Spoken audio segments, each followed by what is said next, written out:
বুক cafe বুক রিভিউয়ের আজকের পর্বের প্রথম খবরটি রয়েছে নবকল্লোল থেকে। তো নবকল্লোলের নতুন সংখ্যাটি প্রকাশ হওয়ার মুখেই রয়েছে। তো দেখতেই পাচ্ছেন প্রচ্ছদ কাহিনী এখানে বেশ কিছু রয়েছে এবং তারপর সম্পূর্ণ উপন্যাস একটা রয়েছে দেখতে পাচ্ছি। গল্প রয়েছে বেশ কিছু 5টা মতো। আর এই দিকে ভৌতিক কাহিনীগুলো দেবসাহিত্য কুটিরে কী কী রয়েছে সেগুলোর একটা লিস্ট দেওয়া রয়েছে। এখান থেকেও কিন্তু ভৌতিক গল্পগুলোর রেকমেন্ডেশন লিস্টটা পেয়ে যাবেন। এখানে যেগুলো লেখা আছে এখান থেকে একটা ধারণাও তৈরি হয়ে যাবে।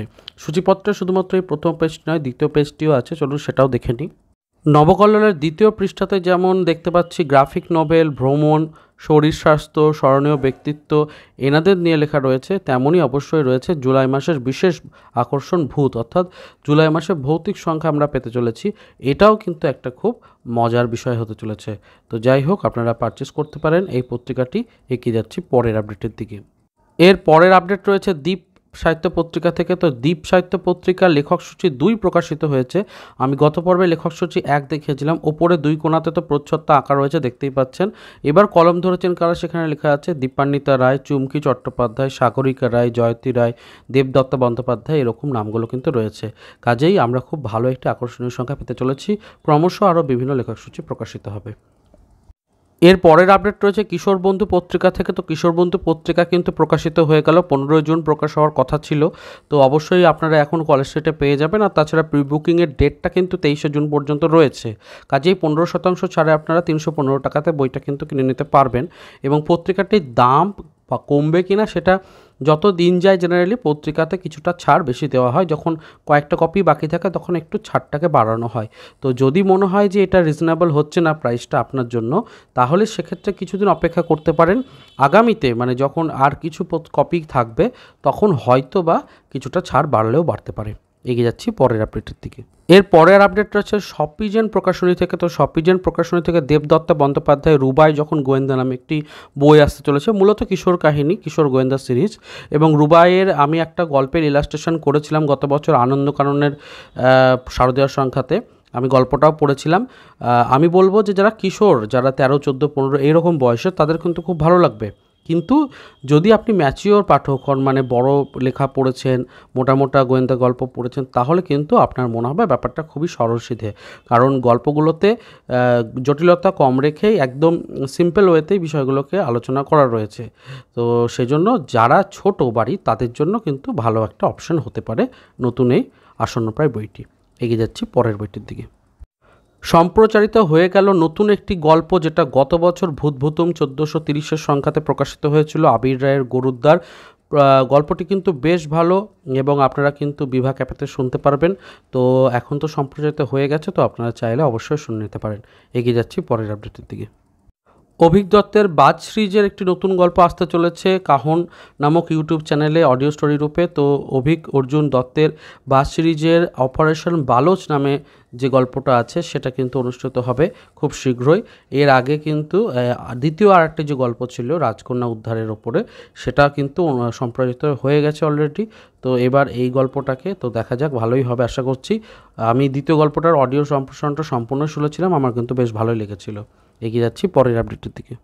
আমাদের সকলের অত্যন্ত প্রিয় হয়তো চলচ্চিত্র জিন্দের বন্দি, এবং সেখানে কিন্তু আমরা বারবার দেখেছি গল্প এবং অন্যান্য বিষয়ে শরদিন্দু বন্দ্যোপাধ্যায়ের লেখা। তো যাই হোক, লেখকের জন্মদিনে মানে দীপ্তজিৎ মিশ্রের জন্মদিনে জিন্দের ওপরে একটি নতুন গল্পের বই আনা হয়েছে। মূলত গল্পটার ওপর দিয়েই তো বিষয়টাকে হয়েছে আর কি সমস্তটা। এখন কিভাবে ভেতরে কীরকম গল্প রয়েছে সেটা তো বই না দেখলে বোঝা যাবে না। তবে আপনারা যারা ইন্টারেস্টেড তাদের জন্য ডিটেল রয়েছে, কিউআর রয়েছে, আপনারা স্ক্যান করে নিতে পারেন। 256 পৃষ্ঠার বই, হার্ড কভার, এবং প্রি বুকিং চলছে। আর এর সাথে জানাই বইটা কিন্তু প্রকাশিত হয়ে গেছে, জাস্ট হয়েছে আর কি। তো আপনারা কলেজ স্ট্রিটে আশা রাখছি এবার পেয়ে যাবেন। এগিয়ে যাচ্ছি পরের আপডেটের দিকে। সাপ্তাহিক বর্তমানের আপডেট আমি দিয়ে থাকি এবং সেই জায়গা থেকে নতুন একটি আপডেট আমি পেয়েছি নতুন সংখ্যার। তো আপনারা যারা ভাগ্য এবং এই সমস্ত গণনা দেখেন তাদের জন্য ভাগ্যফলের একটি জায়গা রয়েছে। এছাড়া বিশেষ রচনা খাদান আর কয়লাকুঠির কথাকার শৈলজানন্দ, এটা টপিকের ওপর একটা ফিচার রয়েছে। ভ্রমণ, গল্প, অন্যান্য সংস্কৃতিমূলক বিষয় অনেক কিছুই লেখা রয়েছে। 10 টাকা মুদ্রিত মূল্যে 22শে জুন সংখ্যাটি প্রকাশ হতে চলেছে। এগিয়ে যাচ্ছি পরের আপডেটের দিকে। এর পরের আপডেট রয়েছে ভ্রমণ পিপাসু পত্রিকা থেকে দ্বিমাসিক ভ্রমণ পত্রিকা মে জুন সংখ্যাটি প্রকাশিত হয়ে গেছে, আপনারা ক্রয় করতে পারেন। 14টি ভ্রমণের জায়গা, ভ্রমণ কাহিনী নিয়ে এটাই সজ্জিত হয়েছে। তো অবশ্যই ভিন্ন ভিন্ন 14টি জায়গার থাকা, খাওয়া, ফুডিং, লজিং, কী কী দ্রষ্টব্য এবং হোটেল নাম্বার সমস্ত কিছু কিন্তু থাকে। তো যারা পত্রিকা নিয়মিত পড়েন ভ্রমণ বিষয়ক, আশা করছি তাদের জন্য একটা বড় উপহার এটা হয়ে উঠতে পারে। এগিয়ে যাচ্ছি পরের আপডেটের দিকে। এর পরের আপডেটটা রয়েছে সায়ন্তনী পত্রিকা থেকে। তো কিশোরদের জন্য মূলত এই পত্রিকাটি, শিশু কিশোর সাহিত্য পত্রিকা, 26তম বার্ষিক সংখ্যা 1430, মানে গত বছরের সংখ্যা হয়তো কোনো কারণে লেট হয়ে এই বছর প্রকাশিত হয়েছে। তো প্রকাশিত অলরেডি হয়েছে, সূচিপত্র হাতে পাইনি। তবে আপনারা সায়ন্তনী পত্রিকার এই পত্রিকাটি যদি দেখতে পান কোথাও, একটু নেড়েঘেটে দেখতে পারেন। শারদীয় সংখ্যার জন্যও কিন্তু কিছুদিন আগে লেখা চাওয়া হচ্ছিল এখান থেকে। তো যাই হোক, শারদীয় সংখ্যা আসলেও জানাবো। এগিয়ে যাচ্ছি পরের আপডেটের দিকে। এর পরের আপডেট রয়েছে আরও একটি অডিও স্টোরি নিয়ে। তো এলকুল পোয়ারো সিরিজের প্রধানমন্ত্রী অপহরণ রহস্যের ওপরে একটা গল্প রয়েছে। তো আপনারা বিভাগ অ্যাপে থেকে শুনতে পারেন, খুব শীঘ্রই আসতে চলেছে। তো এই আপডেটটিও দেওয়া রইল, কারণ যেহেতু এলকুল পোয়ারোর সিরিজ, সেই জন্য খুব ইন্টারেস্টিং একটা টপিক এবং এটার ওপরে, চরিত্রটির ওপরে বিভিন্ন চলচ্চিত্রও হয়েছে অলরেডি। তো আপনারা শুনে নিতে পারেন। অভিনয়ে এবং কণ্ঠদানে যারা যারা রয়েছেন তাদের নামগুলো এখানে রয়েছে। এগিয়ে যাচ্ছি পরের আপডেটের দিকে। কল্পবিশ্ব থেকে আসতে হচ্ছে নতুন একটি বই, এবং কল্পবিশ্ব থেকে বেশিরভাগ বই কল্পবিজ্ঞানের হয়, এটাও তার ব্যতিক্রম নয়। বিষ্ণু মুখোপাধ্যায়ের লেখা, দেখতেই পাচ্ছেন পাতালপুরি প্লুটোনিয়া, ভ্লাদিমির অবরুচেভের লেখা। তো অবশ্যই আপনারা এটিকে পারচেস করতে পারবেন। কিছুদিন পরে সূচিপত্র ইত্যাদি প্রকাশিত হবে, শুধুমাত্র প্রচ্ছদটি প্রকাশিত হয়েছে। যাই হোক, এগিয়ে যাচ্ছি পরের আপডেটের দিকে। গল্প মিটার থেকে আসতে চলেছে নতুন একটি গল্প, এবং দেখতেই পাচ্ছেন অ্যাডভেঞ্চার অফ গরিলা স্কট নামে শার্লক হোমসের। তো 15ই জুন রাত্রি 9টার সময় গল্প মিটার ঠেক নামক ইউটিউব চ্যানেলে আপনারা শুনতে পারবেন। শার্লক হোমসের গল্প কিন্তু দারুণ আকর্ষণীয়। তো অবশ্যই মিরের কণ্ঠে নিশ্চয়ই ভালো লাগবে। আপনারা চাইলে রাত 9টা থেকে প্রিমিয়ার হবে, শুনতে নিতে পারেন। এগিয়ে যাচ্ছি পরের আপডেটের দিকে। যারা লেখালেখি করতে পছন্দ করেন তাদের জন্য সুখবর রয়েছে, লেখা নেওয়া হচ্ছে অনুগল্প। তো আপনারা চাইলে লেখা দিতে পারেন সাহিত্য বিবর্তন পত্রিকাতে।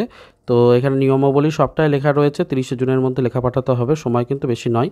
তো অবশ্যই আপনারা লেখা মনোনীত হলে ওখান থেকে কিন্তু আপনারা কপিও পেয়ে যাবেন। এগিয়ে যাচ্ছি পরের আপডেটের দিকে। পালক পত্রিকার লেখা আহ্বান করা হচ্ছে। তো আপনারা চাইলে পালক পত্রিকায় লেখা দিতে পারেন। দেখতেই পাচ্ছেন এখানে নিয়মাবলী সমস্তটাই লেখা রয়েছে, এবং এই নিয়মাবলী অনুযায়ী আপনারা লেখাটা পাঠাবেন। কিন্তু মনে রাখবেন শিশু কিশোর সাহিত্য পত্রিকা, তাই বড়দের যেন জটিল বিষয় বা অন্যান্য মার্ডার হিস্ট্রি এরকম কিছু যেন না থাকে লেখার মধ্যে। তো মজার যেন হয়, ছোটরা পড়ে আনন্দ পায়, এই বিষয়টাকে লক্ষ্য রেখে সমস্ত নিয়মাবলী রয়েছে, দেখে নেবেন, পাঠাতে পারেন। এগিয়ে যাচ্ছি পরের আপডেটের দিকে। তো শেষ হলো আজকের পর্ব, কেমন লাগলো জানাবেন। প্রচুর খবর ছিল আজকে, এবং এই খবরগুলো অবশ্যই আপনাদের আপডেটেড রাখতে সাহায্য করবে। আর এরকম বিভিন্ন পর্ব রয়েছে আমার চ্যানেলে, সেগুলোকে দেখে নিলে বইয়ের সঙ্গে যুক্ত থাকতেও সুবিধা হবে, আপডেট থাকতেও আপনাদের কিন্তু অনেকটাই সুবিধা পাবেন। তো আমার মনে হয় যে অবশ্যই যারা বইপ্রেমী তারা চ্যানেলটাকে সাবস্ক্রাইব করে রাখবেন, যাতে সুবিধা হয় আগামী ক্ষেত্রে বই এবং অন্যান্য কেনার ক্ষেত্রে। তো দেখা হচ্ছে যাই হোক পরের পর্বে। ভালো থাকুন, সুস্থ থাকুন, আর বই পড়তে থাকুন। ধন্যবাদ।